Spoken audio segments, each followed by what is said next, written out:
What's up mga guys?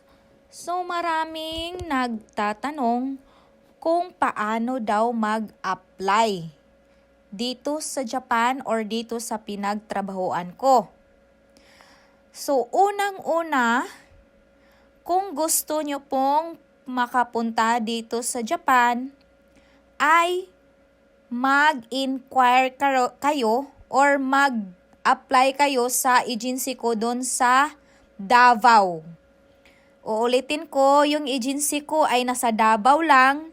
Tapos, ang pangalan niya is Case Placement Incorporation.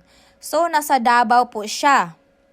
So, ngayon, siguro, pwede nyo nang ma-check sa internet.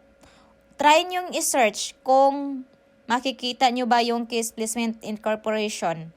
Yung agency na yan, pwede kayong mag-inquire doon kung ano ba yung pwede nyo gawin at sabihin nyo kung ano ang dapat nilang kailangan para makapunta dito sa Japan. So ngayon, marami kasing nagtatanong kung paano daw. Unang-una, kung nasaan man kayo ngayon, ang uunahin nyo po ay syempre yung passport, di ba?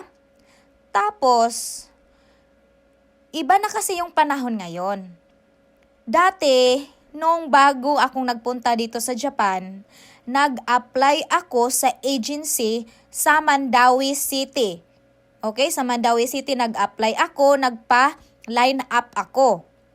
So kung gusto nyo talagang magpunta dito, magpunta kayo sa mga agency kung anong meron sa malapit sa inyo at doon mag-inquire kayo kung ano ang hiring nila.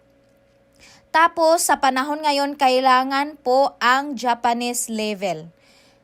Tulad ng sinasabi ko sa post ko, kung gusto nyo mag-abroad, kailangan po ng Japanese level. So yung sinasabi kong prometric, kung nakapunta na kayo sa Japan. So kung hindi pa kayo nakapunta dito sa Japan, di nyo po kailangan ng prometric exam. Ang kailangan nyo po ay Japanese level. So maghintay po kayo kung may hiring po sa gusto nyong trabahuan or sa gusto nyong applyan na trabaho, kung gusto nyo talagang makapunta dito sa Japan. So, sana nasagot ko yung mga tanong nyo na how daw po, paano daw po mag-apply. So, wala namang problema kung makatulong man ako sa inyo. Basta yung Japan kasi is may kailangan talaga or may requirements talaga pag galing kayo dyan sa Pinas.